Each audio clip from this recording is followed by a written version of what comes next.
Okay तो class 12th student, आज बेटा आपके हम एक्सरसाइज 5.3 की बेस्ड है वो वाली चीज कर रहे हैं हम। 5.3 में आपका है implicit function, derivative of implicit function. अब डेरिवेटिव ऑफ इम्प्लिसिट फंक्शन है हमारे पास पूरी 5.3 में, लेकिन पहले हम उसका बेसिक कंसेप्ट करेंगे। ये इम्प्लिसिट फंक्शन क्या होता है ये समझेंगे, उसका डेरिवेटिव कैसे होता है, then we will do exercise question. उसके बाद हम एक्सरसाइज के क्वेश्चन करेंगे। बेसिक करना बहुत जरूरी है, बिकॉज मेरा स्टेटमेंट होता है कि बेसिक इज, जो कंसेप्ट होते हैं that is power of mathematics, है ना। तो अगर मैं आपसे बात करता हूं एक्सप्लिसिट और इम्प्लिसिट, पहले हम बात करते हैं एक्सप्लिसिट क्या होता है सर। तो सर एक्सप्लिसिट एक ऐसा फंक्शन है, पहले मैं इसके आपके डेफिनेशन में बताता हूं।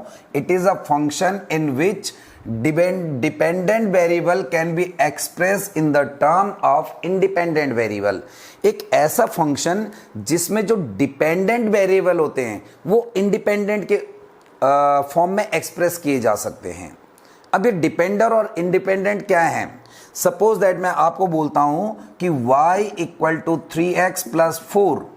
अब क्या होता है बच्चे, अगर मैं यहां पर x की वैल्यू पुट करता जाऊं, x की वैल्यू 1 करूं, 2 करूं, 3 करूं, 4 करूं, -1 करूं, 0 करूं, तो जैसे जैसे मैं x की वैल्यू चेंज करूंगा, जैसे जैसे मैं इस x की वैल्यू चेंज करूंगा तो y की वैल्यू में भी चेंज आएगा। तो ये वाला जो हमारे पास फंक्शन है, ये वाला फंक्शन हमारे पास कहलाता है क्या, इंडिपेंडेंट वेरिएबल। ये इंडिपेंडेंट हो गया और ये वाला हो गया हमारे पास डिपेंडेंट वेरिएबल। तो जो इंडिपेंडेंट वेरिएबल और डिपेंडेंट वेरिएबल, यानी जो डिपेंडेंट वेरिएबल जब इसको इंडिपेंडेंट के रूप में मैं एक्सप्रेस कर सकता हूं तो उसको बोलते हैं हम एक्सप्लिसिट फंक्शन। ज्यादा समझ में नहीं आया, मैं बताता हूं आपको क्लियर करके। सपोज दैट मैं बोलता हूं 2xy equal to 5x square, ये मेरे पास एक फंक्शन है। अब मेरे को y वाला टर्म सेपरेट करना है, y वाले को x की फॉर्म में एक्सप्रेस करना है। y वाला जब सेपरेट हो जाता है तो मैं उसको बोलता हूं एक्सप्लिसिट। कैसे सर, जैसे मैं यहां से y निकालना चाहूंगा बेटा, तो y आया हमारे पास 5x स्क्वायर अपॉन में 2x, यहां पर एक x से x कैंसिल हुआ, then y equal to 5 upon 2x। अब मैंने क्या किया, मैंने ये जो x था, ये जो y था बिल्कुल x की टर्म में सेपरेट हो चुका है। यानी जो हमारे पास डिपेंडेंट वेरिएबल था, y डिपेंडेंट है, वो डिपेंड कर रहा है किसके ऊपर, x के ऊपर। तो जो डिपेंडेंट वेरिएबल है वो इंडिपेंडेंट के फॉर्म में सेपरेट हो चुका है। This type of function is known as explicit. एक और एग्जांपल ले लेते हैं हम ताकि आपको क्लियर हो जाए एक्सप्लिसिट का फंडा। अगर मैं बोलता हूं कि मेरे पास है 5xy plus 3x square equal to 2, मैं बोलता हूं क्या मैं यहां पर y को सेपरेट कर सकता हूं, क्या मैं y को x की टर्म में सेपरेट कर सकता हूं, y का आंसर x की टर्म में दे सकता हूं, तो बिल्कुल दे सकता हूं सर। यहां पर आया 5xy equal to 2 minus 3x square, मेरे को यहां पर ओनली y चाहिए, तो मैं यहां पर y ऐसे लिख सकता हूं 2, या आप 5y भी लिख सकते हो, यहां पर आप 5 भी यहां पर लिख सकते हो, इससे कोई दिक्कत नहीं है ना, कांस्टेंट नंबर हो सकता है। तो 2 minus 3x square upon x, यानी मैं लिख सकता हूं sir 5y equal to 2 upon x minus 3x square upon x, एक x cancel, 5y equal to 2 over x minus 3x। अब क्या किया मैंने यहां पर y को सेपरेट कर दिया, y को एक्सप्रेस कर दिया in the form of x, ठीक है। तो अगर y जो है, y क्या कहलाता है, डिपेंडेंट वेरिएबल, किसके ऊपर डिपेंड कर रहा है, x के ऊपर या t के ऊपर, जिसके ऊपर भी करेगा। तो अगर मैं डिपेंडेंट वेरिएबल को सेपरेट कर सकूं तो वो कहलाते हैं एक्सप्लिसिट फंक्शन। आई होप आपको क्लियर हुआ होगा। ऐसा कोई जरूरी नहीं कि x y आए, t की फॉर्म में आ सकता है, m आ सकता है, थीटा आ सकता है, कुछ भी आ सकता है। दूसरा हमारे पास इम्प्लिसिट फंक्शन, इसी के बेस्ड में पूरी एक्सरसाइज है, इसी का नाम है डेरिवेटिव ऑफ इम्प्लिसिट फंक्शन। तो इम्प्लिसिट वो होता है जहां पर मैं डिपेंडेंट वेरिएबल को सेपरेट नहीं कर पाऊंगा या उसको सेपरेट करना बड़ा मुश्किल हो जाएगा। कैसे, अगर मैं आपको बोलता हूं कि बच्चे sine xy equal to x square plus 3x है, अब मैं बोलता हूं कि इसको आप y की फॉर्म में सेपरेट कर दीजिए, y वाले को सेपरेट कर दीजिए। तो कैसे करेंगे, हो ही नहीं सकता, बड़ा मुश्किल काम है, क्योंकि यहाँ पर ट्रिग्नोमेट्री के साथ थीटा है। मैं ऐसा तो हो नहीं सकता साइन एक्स अपॉन में ले जाऊं, क्योंकि ये तो पूरे इसके साथ है एक्स वाई। तो ऐसे फंक्शन जिसमें मैं जो डिपेंडेंट वेरिएबल है y वाले, उनको जब मैं सेपरेट नहीं कर पाऊंगा, तो ऐसे फंक्शन हमारे पास कहलाते हैं इम्प्लिसिट फंक्शन। तो मेरे ख्याल से आपको थोड़ा और क्लियर करने के लिए एक और एग्जांपल ले लेते हैं। मैं ले लेता हूं x y square plus x y plus यहां पर ले लेते हैं हम इक्वल टू में y इक्वल टू में मैंने ले लिया x square plus 3। Suppose that मैंने एक फंक्शन लिया। अब मैं बोलता हूं बेटा यहां पर y को सेपरेट कर दो, तो बड़ा मुश्किल हो जाएगा। अगर मैंने यहां y वाला कॉमन लिया तो यहां आया x y plus x equal to आया एक्स स्क्वायर प्लस 3। अब बच्चों यहां पर अगर मैं बाय द वे y की वैल्यू निकालता भी हूं तो x square plus 3 over x y plus x, यानी ये अभी भी सेपरेट नहीं हो पा रहा, यहां पर क्या आ गया, y आ गया। तो सच टाइप ऑफ फंक्शन आज नोन एज इम्प्लिसिट फंक्शन, जिनमें हम वेरिएबल को सेपरेट नहीं कर पाते। डेफिनेशन देखें, it is a function in which dependent variable can not be express in the term of some independent variable. तो एक तो हमने ये सीखना है, आई होप आपको ये क्लियर हुआ होगा।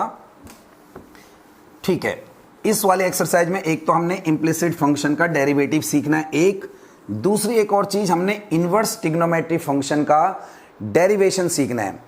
इनवर्स ट्रिग्नोमेट्री फंक्शन जो होते हैं आपने सेकंड चैप्टर में करे थे, उनके भी डेरिवेशन का इसमें यूज है। तो अगर मैं आपको कभी बात करता हूं कि मेरे को साइन इनवर्स एक्स का डेरिवेशन करना है, साइन इनवर्स एक्स का डेरिवेशन कैसे होगा, तो एक मैं आपको बता देता हूं कि कैसे होगा, उसके बेस पे फिर हम एक्सरसाइज करेंगे। सपोज इसे मैं क्या लिखता हूं बेटा, लेट y इक्वल टू, मैंने लिख दिया साइन इनवर्स एक्स, है ना।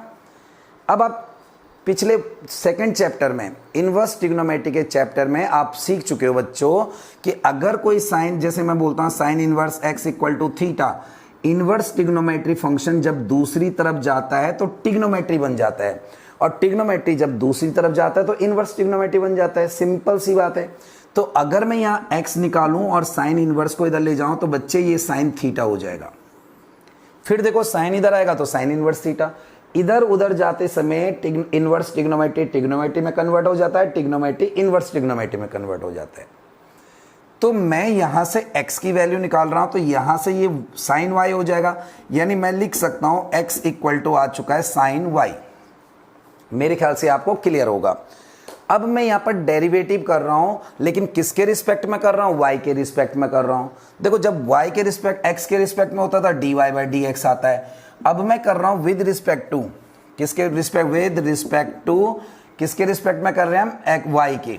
अगर x के रिस्पेक्ट में होता तो dy बाई dx, अब y के रिस्पेक्ट में हो रहा तो यहां पर क्या हो जाएगा, dx बाई dy, और साइन y का हो जाएगा cos y।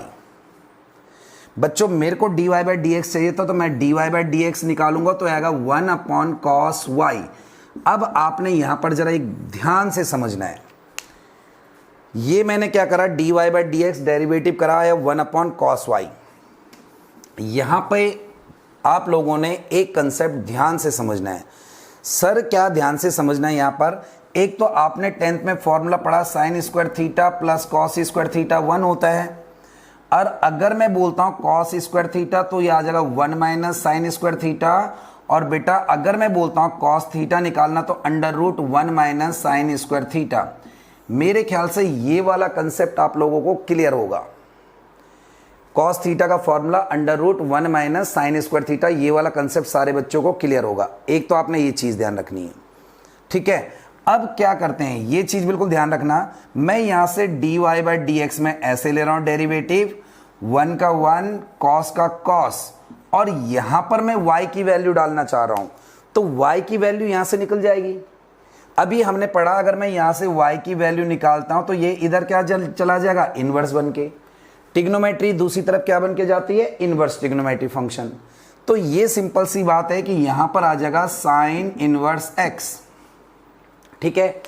हल्का सा लॉजिक है, आई होप आप समझ पाओगे। इसके बाद यहां पर जीरो नहीं होना चाहिए, यहां पर जीरो नहीं होना चाहिए। अगर यहां जीरो आ गया तो 1/0 any number upon 0 not define होगा और फंक्शन का कोई मीनिंग नहीं बन पाएगा।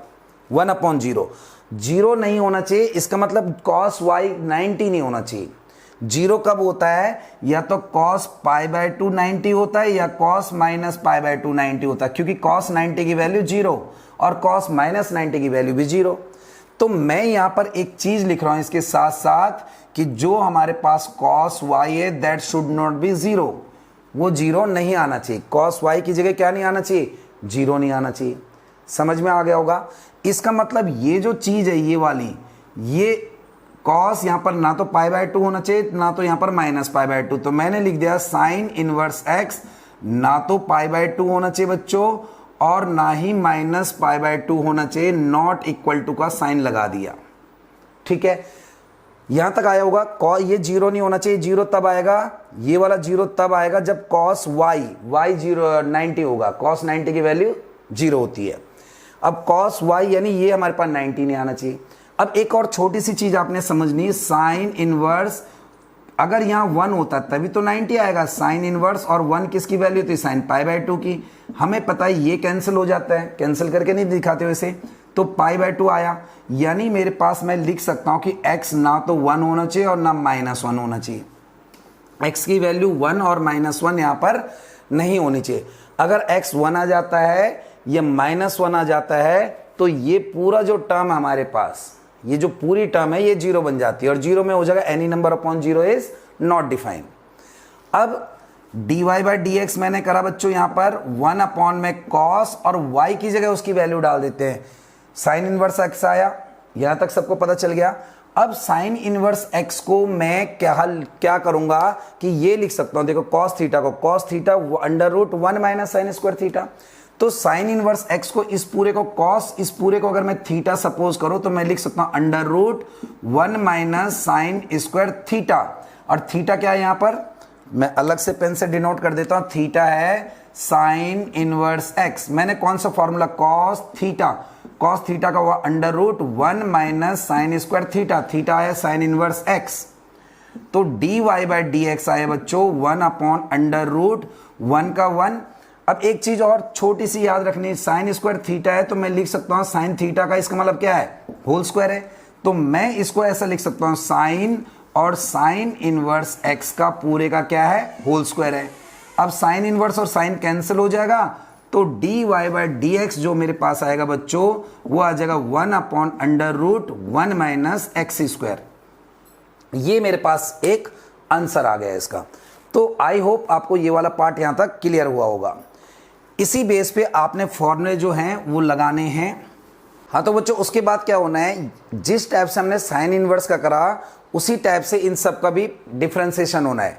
वैसे फॉर्मूले आप ड्राइव नहीं भी करो तो आप याद रख सकते हो, फिर भी मैंने आपको एक डेरिवेशन बता दी थी कि इनवर्स ट्रिग्नोमेट्री का डेरिवेशन कैसे होता है।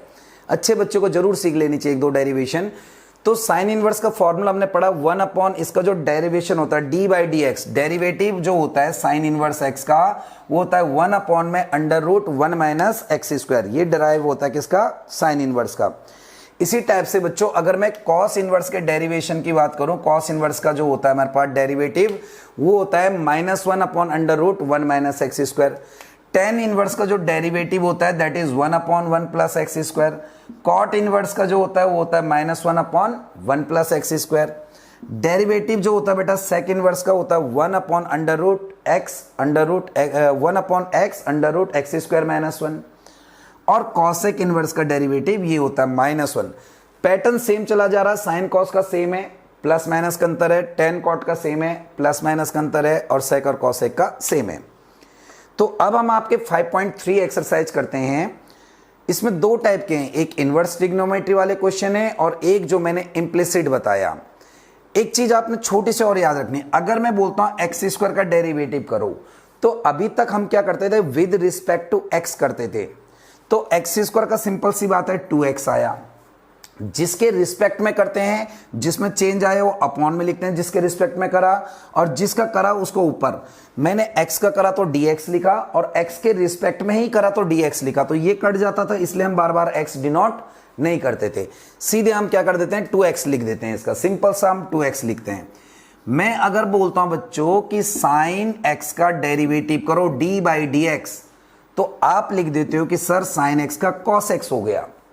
हम क्या कर रहे हैं, एक्स के रिस्पेक्ट में कर रहे हैं। देखो डी एक्स जो नीचे होता है उसके रिस्पेक्ट में करते हैं, तो यहां डी एक्स आया और किसका मैंने किया, एक्स का किया, तो यहां भी डी एक्स आया। ये कट जाता है, ये कैंसिल हो जाता है, इसलिए हम इंडिकेट नहीं करते हैं, ये आपने ध्यान रखना है। लेकिन इसके सिवा अगर यहां पर कुछ और आता है बच्चों, सपोज दैट मैं बोलता हूं वाई स्क्वायर का डेरिवेटिव करो, वाई स्क्वायर का, तो अगर मैं वाई स्क्वायर का डेरिवेटिव करता हूं तो वाई स्क्वायर का आएगा 2y और साथ में आ जाएगा dy बाई डी एक्स। क्यों आया सर, क्योंकि मैंने x का करा, x के रिस्पेक्ट में करा और y का करा, तो y ऊपर आया और जिसके रिस्पेक्ट में करा वो नीचे आ जाएगा। ठीक है, तो ये हमारे पास ये आया। अगर मैं बोलता हूं बच्चों कि आप ना साइन y का डेरिवेटिव करो, साइन y का, डी बाई डी एक्स हम कर रहे हैं साइन y का, तो मैं साइन y का मेरे को पता है कॉस y हो गया, लेकिन मैंने किसका करा, y का करा, तो dy आएगा, और किसके रिस्पेक्ट में कर रहा हूं, x के, तो नीचे आ जाएगा। ये बात आपने ध्यान रखनी है। ऐसे t का अगर मैं करता हूं, मैं बोलता हूं टी स्क्वायर का करो, टी स्क्वायर का, तो 2t तो आ जाएगा, लेकिन साथ में आएगा dt ओवर dx। ये ध्यान रखना आपने, जिसके रिस्पेक्ट में करा वो नीचे, जिसका करा ऊपर। एक्स स्क्वायर में क्यों नहीं लगाते हैं, क्योंकि सर वहां पे वो कैंसिल हो जाता है। तो अगर मैं आपको इसी कंसेप्ट से ये 5.3 कराऊं, तो इसका जो पहला क्वेश्चन है, फर्स्ट क्वेश्चन है, that is 2x plus 3y equal to sine x. Question में बोलता है कि find dy by d x, find dy over dx। तो सबके साथ पहले मैं लगा रहा हूं d by d x of 2x plus d by d x of 3y equal to derivative of sine x. ये लगाया हमने। 2x का डेरिवेटिव 2 का 2, x का डेरिवेटिव हुआ 1, 3y का डेरिवेटिव 3 का 3। जैसे x का डेरिवेटिव 1 होता है वैसे y का डेरिवेटिव भी क्या हुआ, 1। वेरिएबल चेंज है, बाकी डेरिवेटिव सेम रहेगा। लेकिन बच्चों यहां पर आएगा dy बाई डी एक्स। क्यों सर, क्योंकि हम y का कर रहे हैं सर, और साइन x का आया cos x। अब मेरे को निकालना क्या है, मेरे को चाहिए dy बाई डी एक्स, ये वाला चाहिए, तो इसको यही रखो, बाकी सबको अलग कर दो। तो मैंने 3dy बाई डी एक्स यही रखा, ये आया cos x और 2 को दे लेंगे -2। अब मेरे बच्चों अगर मैं dy बाई डी एक्स निकालना चाहूंगा तो वो आएगा cos x -2 ओवर ये वाला 3। ये आ गया इसका डेरिवेटिव। ठीक है, इसी टाइप से अगर मैं एक आध और आपके पास एग्जांपल लेता हूं कि मैं बोलता हूं कि हमने नेक्स्ट क्वेश्चन करना है 2x plus 3y equal to sine y। Suppose that ये मेरे को निकालना है dy बाई डी एक्स, तो सबके साथ मैं लगा रहा हूं d by d x of 2x plus d by d x of 3y equal to d by d x of sine y। अब बच्चों 2x का क्या हो जाएगा, 2 का 2, x का हो गया 1, 3 का 3 हो जाएगा, y का होगा 1, साथ में आएगा dy by d x. Sine y का हो जाएगा cos y और साथ में आया dy बाई डी एक्स। अब मैंने निकालना क्या, मैंने dy बाई डी एक्स निकालना है, उनको एक साइड करते हैं, बाकी सबको एक साइड ले लेते हैं। तो मैंने 2 यहीं पे लिया, ये आया cos y dy by d x, और इसको भी मैं इधर ले गया क्योंकि y वाले एक साइड कर रहे हैं, तो ये आएगा -3 और dy बाई डी एक्स। यहां 2 आए बच्चों, इनमें से dy by d x common लिया बेटा, यहां है cos y -3। अब अगर मैं यहां से dy बाई डी एक्स निकालना चाहूं, dy बाई डी एक्स की वैल्यू, तो ये इंटू हो रहा है, ये अपॉन में आ जाएगा, ये आएगा 2 अपॉन में cos y -3। आई होप आपको ये समझ में आया होगा। एक मैं आपको थोड़ा इन्वर्स वाला क्वेश्चन भी करा देता हूं, आपको ये वाला कंसेप्ट थोड़ा क्लियर हो जाएगा। फिर नेक्स्ट वीडियो में मैं इसके बाकी के क्वेश्चन दूंगा, अभी मैंने सिर्फ इसका एक इंट्रोडक्शन आपको दिया था। एक और मैं इन्वर्स वाला बता देता हूं, y equal to sine inverse 2x upon 1 plus x square. इसके लिए आपने कुछ फॉर्मूले याद करने हैं। फॉर्मूले मैंने आपको डिफरेंशिएशन में स्टार्टिंग में दिए थे, इनवर्स ट्रिग्नोमेट्री में दिए थे। ये फॉर्मूला देखते ही यहाँ क्लिक कर जाना चाहिए कि फॉर्मूला होता किसका है, 2x upon 1 plus x square. Formula देखते ही क्लिक करना चाहिए कि अगर मैं x की जगह क्या रख दूं कि पूरा फॉर्मूला बन जाए। तो मेरे को क्लिक कर रहा कि अगर मैं x की जगह रख दूं tan थीटा तो ये बन जा रहा 2 tan theta upon 1 plus tan square theta and this is the formula of sine 2 theta का। ऐसे बाकी नेक्स्ट वीडियो में मैं इसके बारे में डिटेल में आपको बात करूंगा। आज थोड़ा सा एक सैंपल दिया मैंने कि कैसे कैसे ये होने हैं। तो मैं यहां पर क्या कर रहा हूं, लेट x की जगह रख रहा हूं tan थीटा, यहां पर आएगा y equal to sine inverse 2 tan theta upon 1 plus tan square theta, ये आया बच्चों। इसके बाद बेटा y का y साइन इनवर्स, और ये पूरा फॉर्मूला बन गया बच्चे साइन 2 थीटा का। गौर से देखोगे तो साइन इनवर्स और साइन ये कैंसिल हो जाता है, एलिमिनेट हो जाता है, बचा y इक्वल टू 2 थीटा। जैसे मेरे पास ये बच गया, यहां लिख देता हूं मैं y इक्वल टू 2 थीटा, तो y का y 2 का 2, थीटा की जगह यहां से इसकी वैल्यू निकाल दो यहां से, तो ये आया tan इनवर्स x। अब दोनों साइड डेरिवेटिव कर देंगे। y का डेरिवेटिव हुआ dy by d x, y का 1 हुआ साथ में dy बाई डी एक्स, 2 का 2, 10 का डेरिवेटिव हमने फॉर्मूला पढ़ा 1 upon 1 plus x square, so this is answer. तो बेटा ये मैंने थोड़ा बताया था इम्प्लिसिट क्या होते हैं और अगले एक्सरसाइज किस चीज के बेस्ड पे है। इस वीडियो को अच्छी तरह समझो, इम्प्लिसिट क्या है, इनवर्स का कैसे होता है, बाकी इनवर्स का भी आप डेरिवेटिव ट्राई करने की कोशिश करो। नेक्स्ट वीडियो में मैं इसके बाकी के क्वेश्चन आपसे डिस्कस करता हूं। Thank you very much.